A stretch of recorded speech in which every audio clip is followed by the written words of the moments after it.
24 soatning ichida 50 daqiqa Xudoga ibodat qilishlikni buyurdi. Bu ham o'zimiz uchun ekan. Xudoga kerak emas ekan. Farishtalarning ichida eng kattasi Jabroil alayhissalom ekan. Boshi 7 qat osmonning tepasida, oyog'i 7 qat yerning tagida. O'shanda zot 300 ta qanoti bor ekan. Qanotini yozsa yer yuziga qopqa qo'yib qolar ekan. Qanoti bir-biriga o'xshamas ekan. Xudoga aytdi: "Ey Alloh, mendan ham chiroyli maxluq yaratganmisan?" dedi. "Yo'q, faqat seni yaratdim" dedi. O'sha Jabroil alayhissalom shuni shukronasiga 2 rakat namoz o'qidi. Birinchi rakatida o'ng oyog'ini qo'yib, chap oyog'ini ko'tarib 20 ming yil turdi dedi. Ikkinchi rakatida chap oyog'ini qo'yib 20 ming yil, 40 ming yilda bitta oyog'ida 2 rakat namoz o'qidi. 40 ming yil ketdi. Boshini sajdaga qo'yib: "Ey Alloh, ojizlikman qilgan ibodatimni qabul qil" dedi. Xudo aytdi: "Ey Jabroil, rost ibodat qilding, seni ibodatingni qabul qildim. Sendan keyin hech kim bunaqa ibodat qila olmaydi. Magaram oxirgi zamonda Habibim Muhammad alayhisalomning ummatlari keladi. Ular qancha tashvish bilan, o'ylar bilan, quloq qoqib qo'yib pulini sanash bilan, tahoratida shikastalik bilan ozgina daqiqada 5-10 daqiqada 2 rakat namoz bomdodni o'qiydi. Seni 40 ming yil o'qigan namozingdan o'shalarda 2 rakat namoz menga yaxshi degan ekan Xudo taolo. U namozi bomdodimiz ekan.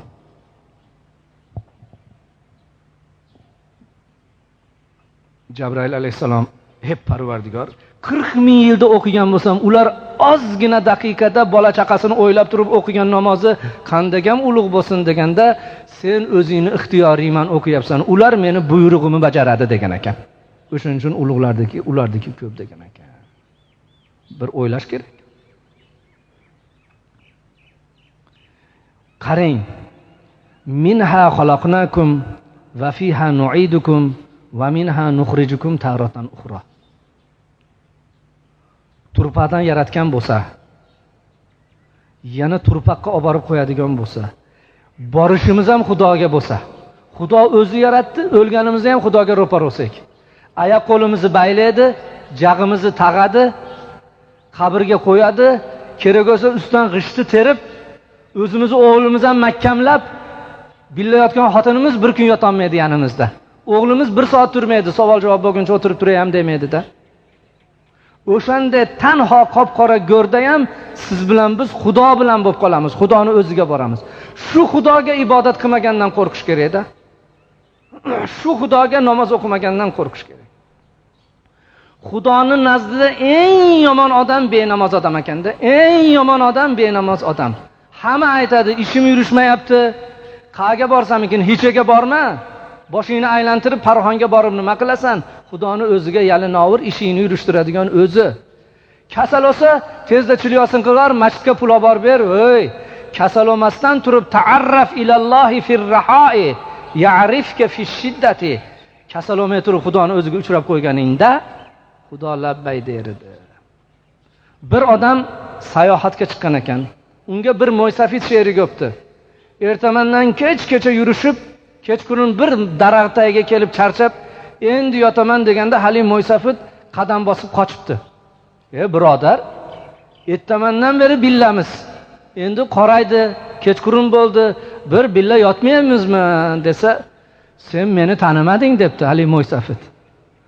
Men odam suratidagi shayton edim. Senga bugun hamroh bo'lgan edim. Men hayotimda sajda qilmagan yerim qolmagan. Xudoga sunaqa sajda qilganman. Ko'p ibodat qilganman, lekin Xudo bitta gap aytdi.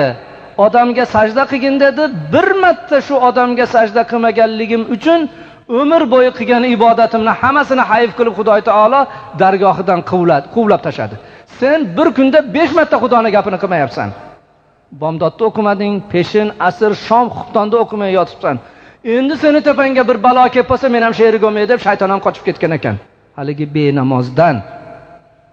Sen bir kunda 5 marta sajda qilmading. Men bir umrim bo'yicha 1 marta sajda qilmaganligim uchun shayton bo'lib qolganman. Sen mendan ham yomon ekansan deb shayton qochib ketgan ekan benamozdan. O'ylash kerak.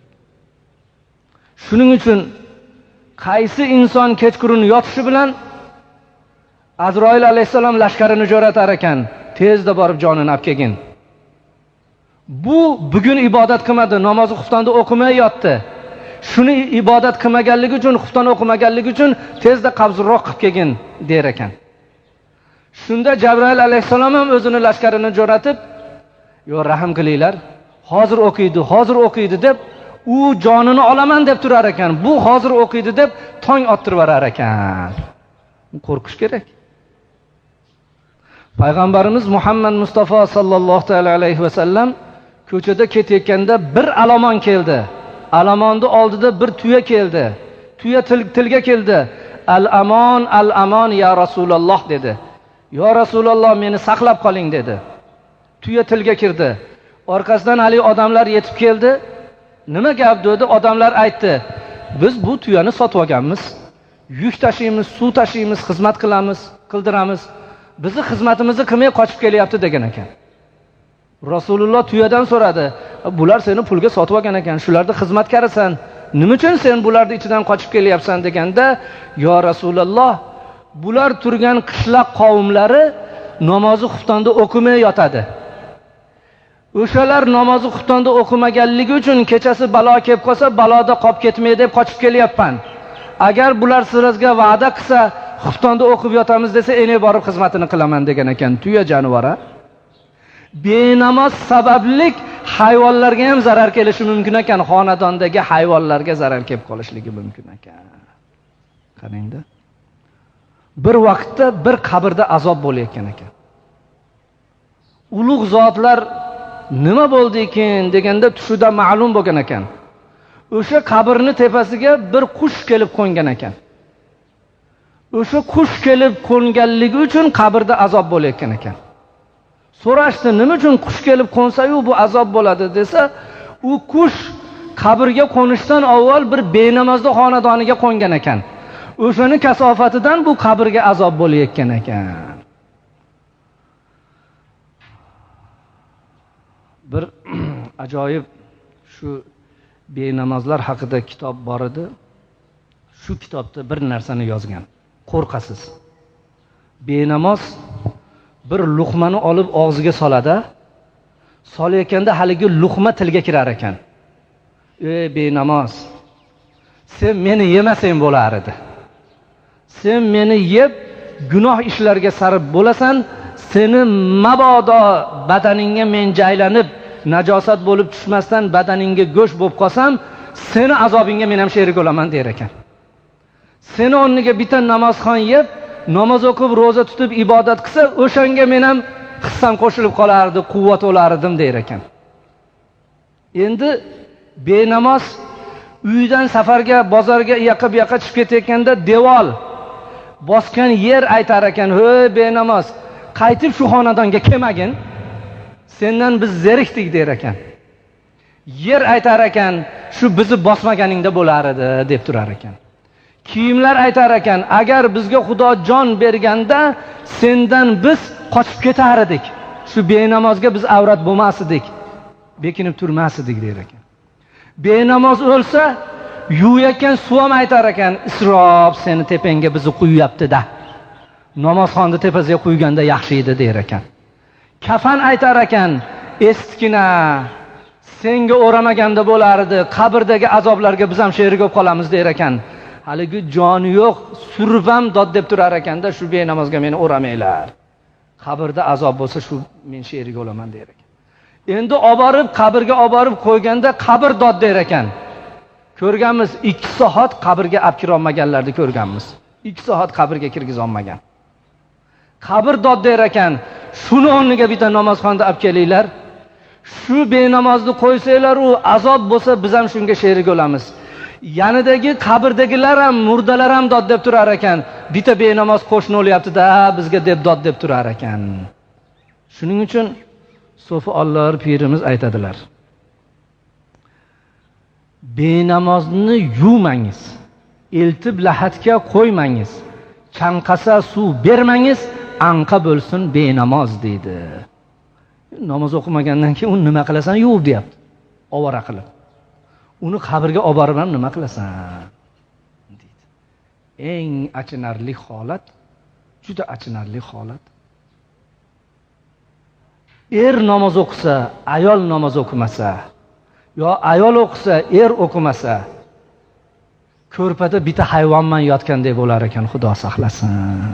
Shuning uchun kuyovonlarimizdan so'raymizki, kelinlarimizdan, opa-singillarimizdan ibodatga mahkam bo'ling. Bu ibodat bir zotni olim ekan, ulug' zot ekan. Qayerda ma'ruza qilsa aytar ekan: "Ey birodarlar, o'likka yig'lamanglar, o'likka yig'lashlik, sannab yig'lashlik gunoh" der ekan.